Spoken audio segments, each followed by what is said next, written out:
Lovely morning to you out there. The lovely Monday morning. Well, looking bright and shiny this day. IJ, you're looking so blue. It's as if you had an extra weekend activity. How do you know? The way you're smiling. Okay. You're really glowing this morning. You're in spirit. Of course. Very good morning to you. Welcome to Good Morning Anambra Monday edition. My name is Ijama Uche. And I'm Ajuluchuku Okabwe. Sit back, relax, and we have a whole lot for you to start with the press review. Don't go anywhere. The show is about to begin.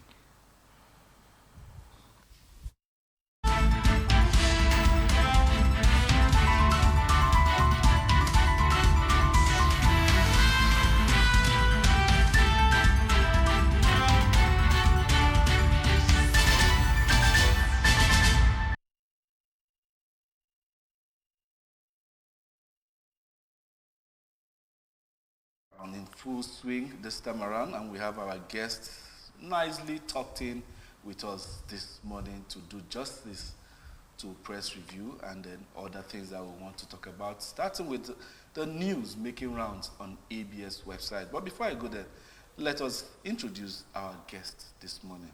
His name is Samuel Olulu, a public affairs analyst. Good morning, Samuel. Good morning to you. AJ, good morning. Good morning. Happy Welcome. New Week. Yeah. Happy New Month. I also think Happy New Month to just say no that. And then, good morning, the Anambra. Dalun Makisrani for this program. Okay, welcome, Sam. Okay, yeah. Where do we start? Well, From the website? Tradition, yeah, from ABS website. The first story we have for you on ABS website is talking about victory, Supreme Court victory. Soludo joins Thanksgiving Mass in Onitsha. National Immunization Plus. Parents in Onitsha urged to bring out children to be immunized. Okay, and then Anambra governorship election. ABGA, Ayamelum Council area hosts mega rally in support of Soludo's second term. And Anambra governorship election, human rights activist Obi tax INEC on free, fair, credible polls. Oka South Council Chairman Okafor lauded Soludo for giving Oka befitting capital status. 164 indigent students benefit from ASU 2024 scholarship. Victor Osimhen sets new record in Galatasaray. Scores 33 goals. Insecurity, Tinubu restricts resolve to reclaim ungoverned spaces from criminals. And last but not the least, Yemen's Houthi rebels claim responsibility for missile attack on Israel's Ben Gurion International Airport. That's all we have for you this morning. Yeah, we also have the least one, because it's the last but not the least. Counter-terrorism. Police snap 7 Iranian nationals in UK. Okay, that's all we have there for you from ABS website. Oh, well, let's pick up let's just talk about one or two and then we get into the tabloids for the day. The first, I think, well, let's talk about the 164 indigent students benefiting from ASU 2024 scholarship. Whenever I hear scholarship, as a parent, there's this kind of smiles it puts on my face, and then it gladdens my heart to see such. And then, when you know the difficulties and then the huge amount that parents do, put out to educate their children, which is more like basic and fundamental responsibility of parents, and then you begin to see support either coming from government, corporate organizations, or philanthropies. It's a sign of some form of relief. But at the same time, this particular ASU, is it the Association of University Union? Really? They grant probably. scholarship? Yeah, probably. Is it ASU or the school? ASU is an association. ASU, it should be. Okay, they contribute money to pay. 164 indigent students benefit from ASU. Okay, let's ask our guest. How is it? Is it asked that based on the university gives you scholarship, maybe you are doing very well, they start to give you scholarship? Okay, so let me speak from experience. I remember the last 2 years, and when I was championing an inclusive education program in Anambra State. UNIZIC was our point of call. I wanted to make learning more accessible for persons with disability. That program was funded by USAID through Palladium, and then we're working in collaboration with Jonapid National and then the state association. I understood that some of the indigent students then benefited, and it caught my curiosity. I was asking them how. So I don't really know the exact source that ASU got the money, but it's ASU as an ASU association body that gives that.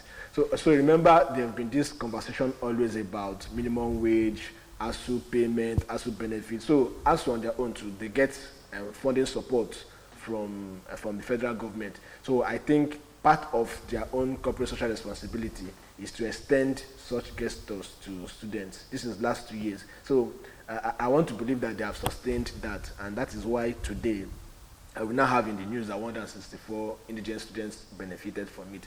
So when I was thinking through, I just, ordinarily I would have said, what is the sustainability of this kind of programs, right? Because it goes beyond giving a scholarship, which is very wonderful to these indigent students. What happens to the other years? This is also why we are calling on philanthropists to think home, to remember the poor. We're also telling the government through their policies, through their programs, to make sure that things don't get unnecessarily difficult for families. I mean, families that are struggling to feed, families that are struggling to pay their students' school fees. Especially this period. Especially this period. When it does appear that all you do, all the efforts you make to make money is just for feeding. So and transportation and house rent. When you work and work and work, at the end of the year you pack. If you're not privileged to be a house owner, it's horrible. So these are really concerns that we're bringing before the government. While we really thank ASU for that initiative and calling on other well-meaning Nigerians, instead of spending their money always on birthday, which is not bad. I mean, this is their money, but they should also think home but it's okay. It's and reach out to. No, it's good to know that most of them that are celebrating those days, they also have a foundation where they empower people, where they train people in schools and a whole lot of things. But Anambra people, Onyaga na one is the Anambra mantra, not just APGA mantra. Talking about APGA, let's look at this shining star, the Sly Ezokenwa, the chairman of APGA. How will you assess his performance so far? Well, so for me, looking at the national chairman of even Nigerian political parties, we would always want to look at the stability that they have created in the party. So the people that could really speak well to this are the party members who understand how he has tried to manage the internal party politics. But looking at it, I think he has done well for himself. I used to know Barrister Sly when he was not the national party chairman, even before he became the legal advisor to the party. But looking at the stability that the party has created, and then extending it to the good work that the APGA government is doing in Anambra State, the infrastructural development. So we would not say it is an individual alone. That individual is doing it under a political party. We want to say that we are calling on APGA, just as other political parties, to ensure that they strengthen internal party politics. Because over time, experience has shown, even from reports, that part of the challenges Nigeria is having starts from the party. When they don't manage it well, it then nosedives into what we are seeing. Now look at PDP. I mean, now it's becoming a national problem, so much so that we don't even have a strong opposition. But this is something that started as an internal political party. Look at Labour Party, also the same thing. We don't really know how these things would actually end up. But for me, Sly, the current national party chairman for APGA, if we look at APGA being just so far a one state, I mean, we can just encourage him to extend APGA to other southeast states to start with, and then begin to go to south, and then. But I think they have a lot of work to do. But for the stability that they are creating in APGA, it is a welcome development. But we want to see APGA truly, as we have said, it's an Igbo party, in quotes, but we want to see APGA develop, spread, even to North Central and beyond. Let's start from the southeast. Capture one or two more states from the southeast, extend to south, and then launch out. Yes. Okay, let's see the National Immunization Plus. Parents in Onitsha urge children, parents in Onitsha urge to bring our children to be immunized. Well, not just in Onitsha. I think in Nigeria generally, in Anambra State, we happen to be part of the people who are doing an intervention to improve service delivery, healthcare service delivery at the primary healthcare centers. And then we are doing an intervention with International Budget Partnership, JDPs and some other CSOs in Anambra State, trying to advance maternal and child health care. And we have seen the importance of vaccination, how it has been able to prevent diseases. And we are using this opportunity to tell our parents to use this platform to bring their children to actually be immunized. I mean, imagine when we were still battling with polio, meningitis, and others. It's because of the vaccines that have come out that we now see children avoid those kind of mishap that they used to have in the past. So also as it is currently, there are new diseases that are coming up, and these vaccines are actually helping prevent unnecessary mishap. So you may need to use this opportunity to tell our people how safe it is, because that's this mindset that our people have about vaccination. Okay, some people say that it is an extension of neocolonialism. Some say that if you are immunized, your children will not be able to give birth. There are so many things they've been able to attach to this immunization thing. I know you are involved in this, your organization is involved in this, and that's why I say you might need to use this opportunity and talk to our people briefly, please. Yeah, so it's unfortunate that people sell fake news and misinform the citizens at the expense of the lives of the citizens. Thinking it through, we have in Nigeria, first of all, a minister whose responsibility it is to ensure the well-being and the health of the citizens. Now, we also have in Anambra State a commissioner who works with other healthcare officers to ensure that our health is well taken care of. And these people are our brothers, these people are our sisters, they are not far away from us, they are not aliens. We have said severally, even last time when we were trying to administer these vaccines, people came with a lot of information and fake news that, so the truth is these things are fake news. People have just formed it in their head and they're spreading it, and unfortunately we are going with it. Okay, now let's create a strong scenario that I think Anambra should relate with. Polio. Polio is a disease that causes, of course, sometimes bow leg, and some other people are not able to walk. Now imagine, initially when it was introduced, people were also having those kind of fake news being spread that it's not good for these children. But now, sometime in the past, Nigeria celebrated polio free before there was also another outbreak, and we are still working towards achieving polio free society. So also it is in other areas. So there are a lot of it. So I think vaccine is important, and the importance of this vaccine is to prevent these diseases. When they come into the body is already equipped to fight it. But when we don't take these vaccines, then we're making ourselves and our body very vulnerable. And let's not forget that the people that we are targeting are children that are already vulnerable, and it's important that we really protect them.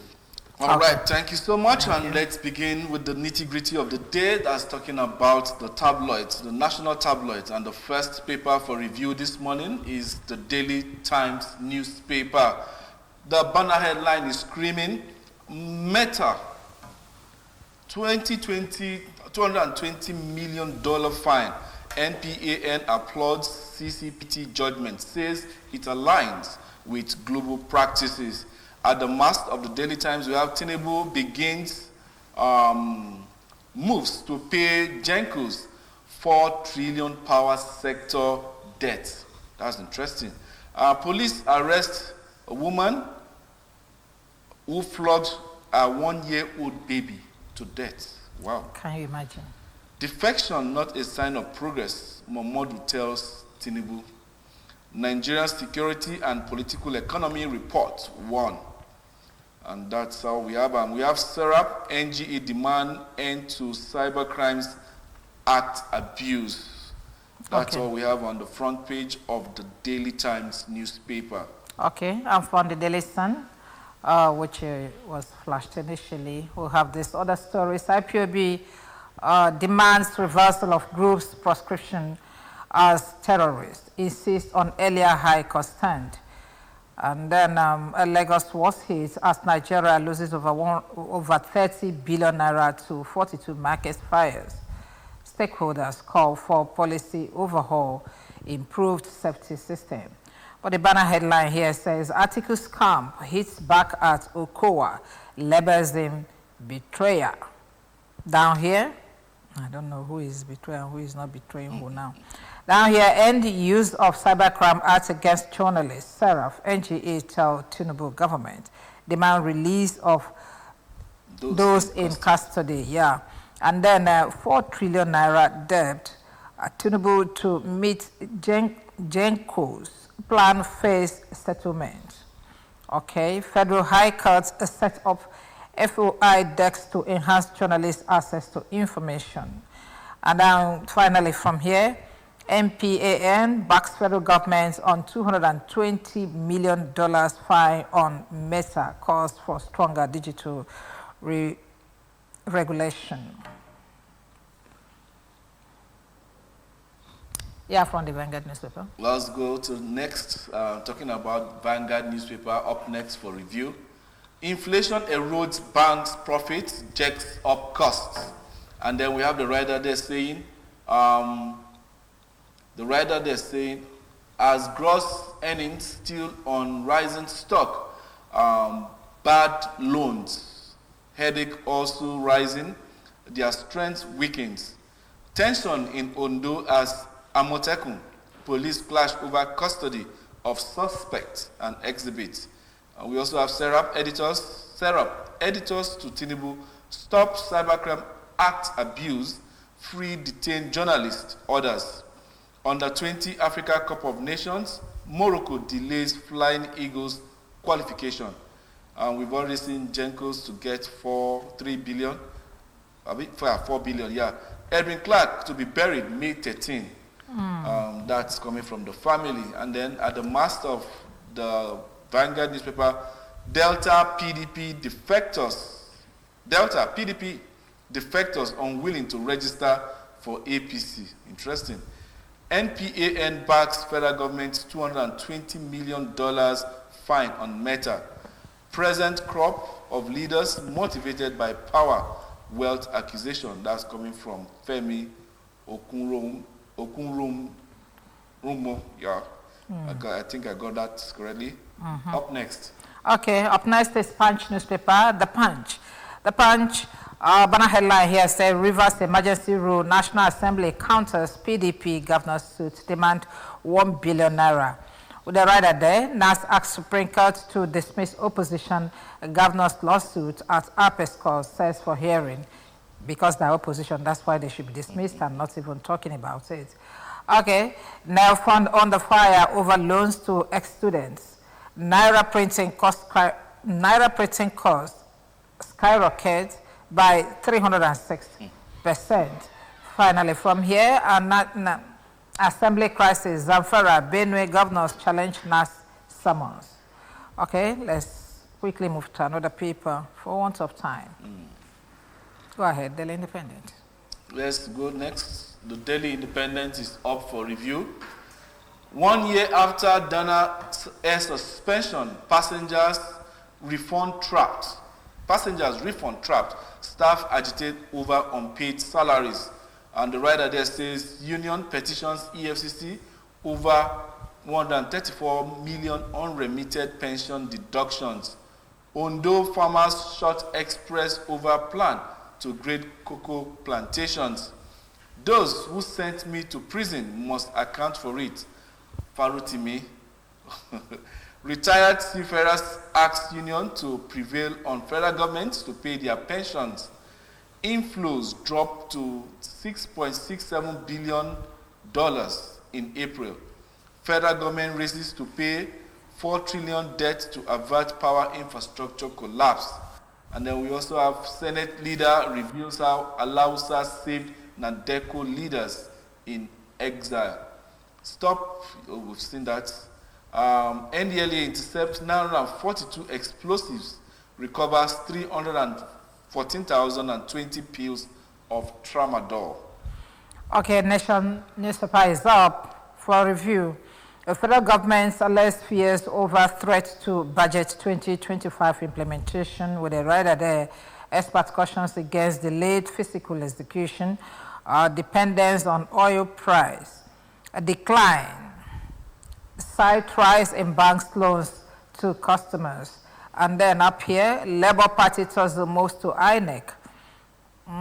What is the writer saying? Obi's Ale Obaze orders dump party. Did they go with Obi?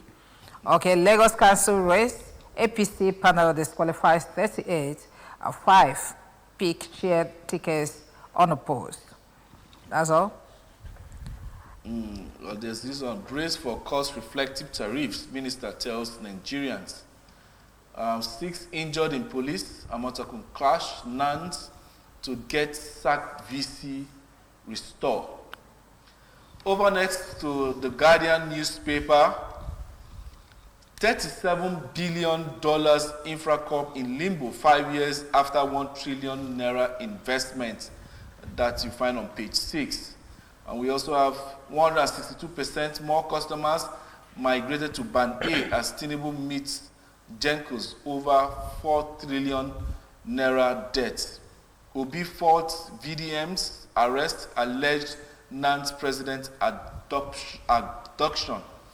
Fashola describes Nigeria's constitution most malign document. Wow, malign document.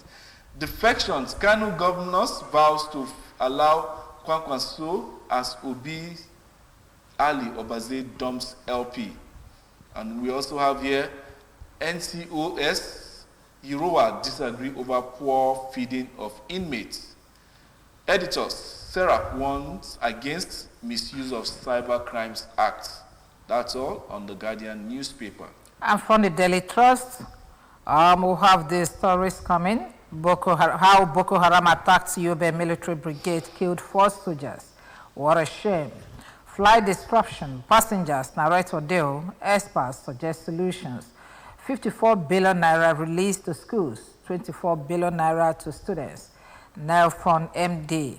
The banner headline here says poverty rising in rural Nigeria, World Bank. And then Nigerians worse off than 64 years ago. AFDB president. And the presidency false additional comments. Action Aid blames corruption. Poverty rising in rural Nigeria.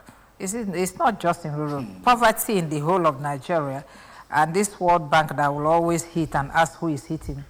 Okay, down here, Lakurawa mounts massive attacks on Sokoto, kills 13 hunters. You won't believe what's going on in this country.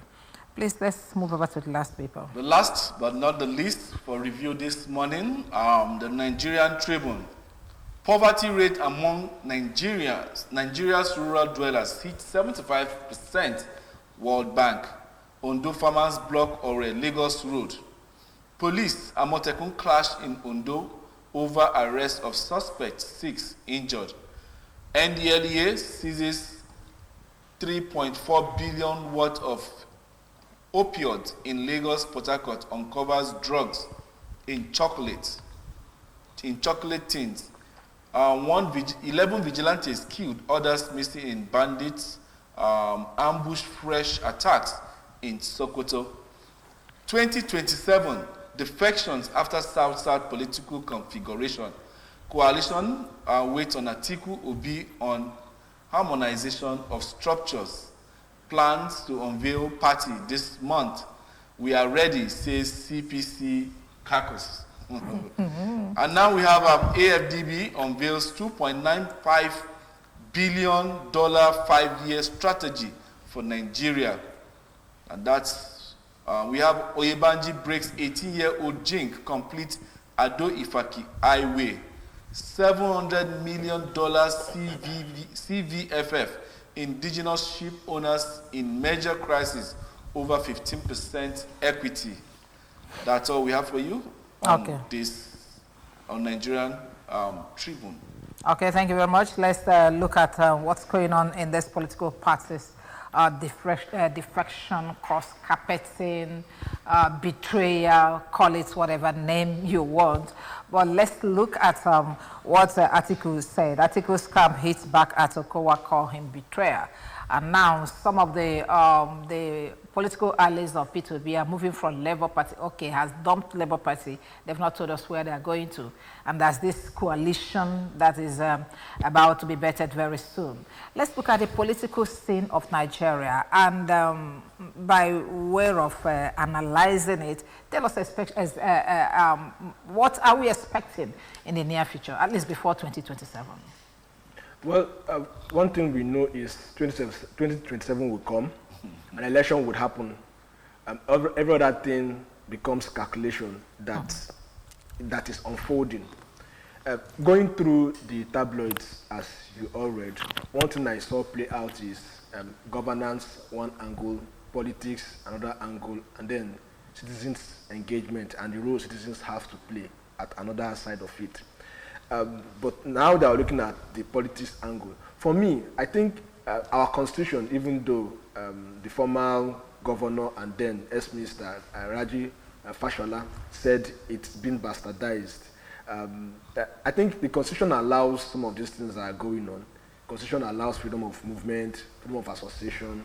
However, that is, we need to begin to groom men that have value, that have integrity, not the integrity that some of the political parties and some of the political players talk about. They talk about integrity, but when you see them display it, you don't even see any iota of it in what they say and their actions.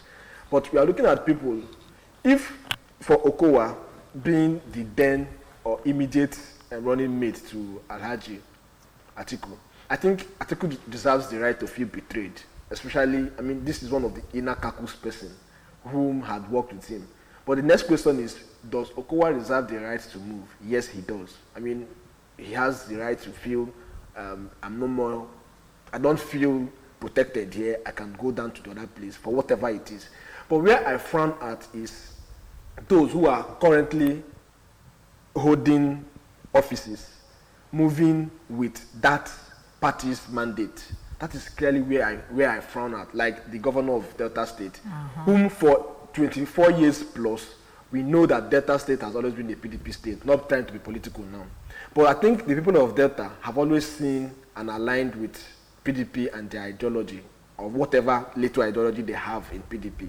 So you now see that just a fraction of people, because they're in power, have automatically pulled that structure away from PDP to another political party. I mean, I think that is wrong. Of course, in Rivers State, that also is part of what started the problem in Rivers State, where sitting House of Assembly members moved. These are the things I frown at. But for Okowa, being a citizen, I mean, he can decide to move, even though there's been this strong allegation that he's moving because of the anti-graft agency. He wants to feel protected. After all, Oshimole has said that if you move from wherever to APC, your sins will be forgiven. And I think they are all moving so their sins will be forgiven. That brings us to the core of the issues on ground. Is this how to run a country? Is it how to run a country? Oshimole said that when he was the chairman. Now somebody is in charge. How come you allow this kind of thing to happen in a nation that you say you are fighting corruption? So these are the strong conversations that we should be having. I mean, and it breaks my heart that when these things happen, people try to excuse it and say, this man is a master strategist. They say, this guy, this is politics. I mean, for Canada, this is not politics. These are people being clever by half. These are criminals, in quotes. These are people that are killing our future and that of our unborn children and then the little children. I mean, this morning when I was coming out, when I was trying to prepare for this program, a thought went through my mind and I was like, growing up, I remembered, I don't think it was as bad as it is. So maybe our parents shielded us from some of these things that we could not really know how bad it were. But now that we are adults, we are now seeing how bad it is. But the question is, are children coming up, are we also shielding them? Or are we exposing them to these raw politics that are going on, and what are they learning from us? What is the future? Talking about these comments that we make, they learn it, they hear them, and how are we expecting to inculcate in them that value system that we think they should have? These are serious cause for concern. And I also think, just like what is going on, Sarah telling that the, what is it called now? The Cybercrime Act should not be bastardized, really. And I think it is a way to go. If EFCC could begin to arrest someone because of cybercrime, that now begs the question, who are really the people in charge? We are still coming back to our leaders, the kind of appointments they make. Of course, what happens in that institution is a reflection of the leaders, whatever their ideology is or whatever they close their eyes to. And it's also a reflection of the direction of the government or of the president, because it is the president that have appointed these leaders, expecting them to work as an extension or as an appendage for him in wherever they are. And so when these institutions fail, I think the blame should go back to the leaders of those institutions that should then return back to the president. And that is why, as a leader or as a people, we should stop playing politics with all these conversations that are going on. Let's look at, of course, we all know the current APC party chairman, the baggages he came along with. We all know, if you go on the internet, you see a lot of people that are in APC, the baggages that are all attached to them. And many more persons are coming to them. And Nigerians, maybe some people who are the celebrities, some people who are wealthy, feels that it is important to just keep quiet. I mean, the state Nigeria is now, it is no more important to keep quiet. You have to have a stand. Even if you don't want to chastise them in public, I mean, you should begin to talk to these people so that in their actions they will even know that. It's not important to keep quiet, but those of them that talked are in jail. So look at the very dark man, and look at the SUG non-president. So it's not a question of you want to talk. When you talk, where does it get you to? So should we all begin to keep quiet? No, let's begin to talk, and that's those guys are there. Let's talk for them. Okay? Yeah, of course. Sincerely speaking, when you choose to be quiet when injustice prevails in the land, definitely it will come to you. It's just like the weather. You understand? So you don't sit down in your house and be holding umbrella, except your roof is leaking. And now, still talking about the Nigerian factor and then our leaders. Sometimes I begin to wonder, does it mean that we don't have data collection or collation in this part of this world, where what is it called? World Bank will now be the one telling us the poverty rate in our country, telling us 75% in rural areas. Poverty is prevalent everywhere in Nigeria, from Aso Villa down to, because sincerely speaking, poverty is not a case of having. What we are suffering in this country is multi-dimensional poverty. If Aso Rock, the federal government, can be budgeting 4 trillion to service debt, that means the poverty touches everybody, because the rich think they have money, but they are burning diesel, trying to keep their houses lit and keep things in the fridge, refrigerated. That is poverty. It is multi-dimensional. So when we come up to see 75%, I want to believe that our leaders shouldn't be thinking that they are excluded from this. Everybody is included, even Tinubu himself. We all are poverty-stricken in this country. Until we come down and then do the necessary, we won't get anywhere with this. It's so amusing to see that World Bank, IMF will be giving us statistics of what is already what we are seeing before our eyes. You go to the market today to buy something, that same thing you bought today, if you go to buy it tomorrow, are still going to price the change. That is poverty as far as I know. Is it World Bank that is controlling our economy, or does it mean that the think tank, the aficionados, when it has to do with economic think tank, don't even know what to go about with this economy? Sincerely speaking, it's so laughable that we are seeing everybody is permutating towards 2027. But how many of us will be alive if insecurity that is ravaging every nook and cranny will be there to witness what happens in 2027? Nobody's talking about fixing this country, security-wise, making food available and the rest of it all. We are all seeing our politicians junketing from one party, wearing agbada and the rest of it all into another party. Nobody's thinking about, you need a peaceful environment in order to actually have all of these things. Now, bringing my issue to what we're talking about. AFDB unveils 2.95 billion 5-year strategy for Nigeria. This is a country that we are having issues with loans mismanaged, and now we're having another $2.95 billion 5-year strategic plan. Samuel, it's like the future of our children's children has been mortgaged. Okay, so you've packed up a lot of things here. So and it's unfortunate that in Nigeria, we forget politics, we forget governance, and we're going to talk about politics. Even after politicking, when a new government comes on board, so it's unfortunate when this started during Buhari's time. When Buhari came on board, if you noticed, as at that beginning time, a month, 2 months, police stopped collecting money. Nobody was on the road disturbing. People were trying to see the body language of the president. But after 3 months, they saw his direction and things became normal as usual. Also after 3 months? So also the same thing is happening now as in the current administration. So when there is a new administration, people want to check to see the kind of things that they would do, which would send the signal or message if this person is serious or not. And I think the current administration got it wrong when they started making appointments, and then they still followed the template of the formal administration. So people said, okay, as usual, and then things continue to go on. Those people who ordinarily might not have looted continue to loot money because, I mean, from what they are saying is as usual. So I don't know if I will blame the IMF that keeps giving the fund and money to Nigerians. I mean, under NNPC now we're hearing 50 billion, CBN 50 billion. A lot of institutions, we keep hearing of money that are being misappropriated. And when the government... And nobody is doing anything. And when the government still approaches these IMF international bodies, they still give them more money. That means go and do whatever you want to do with it. That is one for that. Just rubbishing your economy. A strong area I'm looking at now is the AFDP strategic plan. I think it's an interesting area for us, the youth. Let's not continue to always wail, complain, even though they are legitimate. I think average youths can really study these documents, know where your own line or your vision, your dream aligns with whatever is in the document, and build yourself around that direction, and you can begin to access those funds. But the fear we have is, still in Nigeria, we have seen people, I mean, there have been a lot of programs that the government did, and over time it was washed away because of still the hard policies of the government.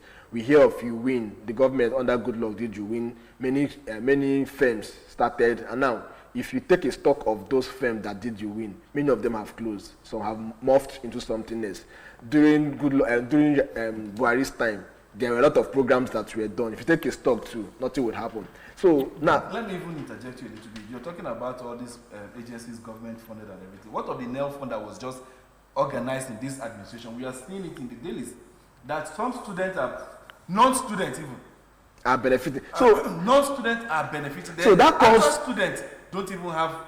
Now they're telling you that there's no money to give. So that less costs. than 1 year. That costs for that serious question you asked. What is our data management system like in Nigeria? So World Bank, are interested. So when they run off their research, possibly they were targeting rural areas. Of course, when they are coming up with reports, it must reflect that rural areas. They did not really run the research to cover the entire Nigeria. That is that. But as a citizen, the State Bureau of Statistics, what are they doing? All the State Bureau of Statistics, the National Bureau of Statistics, what are they doing? They have always been doing as usual. But we want to begin to see dynamism introduced into their programs. And not being political. So once again, it's important that both in education, in healthcare, in agriculture, in youth development, let us have concrete data that we can use to plan. That is the only way we can know that this is the way forward for us as a people. And the government, of course, it is the responsibility of the government to give direction to this. If the citizens don't see that direction, it's unfortunate that the country will continue to go haywire without any particular direction. Okay, let's look at this before we go. IPOB demands the reversal of groups' proscription as terrorists, insists on earlier High Court stand. You know, I think they got this judgment from Owerri High Court, you know, that they are not a terrorist group. So how do you think they can go about it to have this implemented? Well, the truth is, it has to also be political. But the unfortunate thing is the government and the IPOB conversation is more political than meets the eye. Of course, it's only Nigeria that declared IPOB terrorist organization. The international body said to them it's not a terrorist body. I don't even want to begin to look at the people or the group that should actually be terrorist groups. But one thing that the government must understand is IPOB cannot, and then whatever they stand for, the Biafra, cannot be killed by law.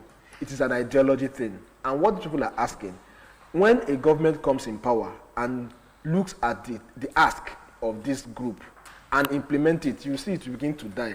And well, since there is a substituting judgment from Owerri saying that it is not a terrorist group, for me, what I would think is they should continue to behave in a civil manner while having lobbyists who will lobby for them to really get the government to see that these people are not terrorists, people are agitating for their fundamental rights, and quash all these political moves.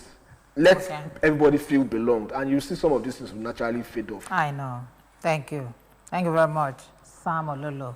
We'd like to thank you very much for joining us this morning. On the press review, we have really overshot, but then we can see how we can make it up. Thank you very much for coming. Thank you very much for having me. Okay. What next is coming? Discussion segments. Okay. So stay tuned and then be entertained with what we have for you next. Don't go anywhere. The show continues after this.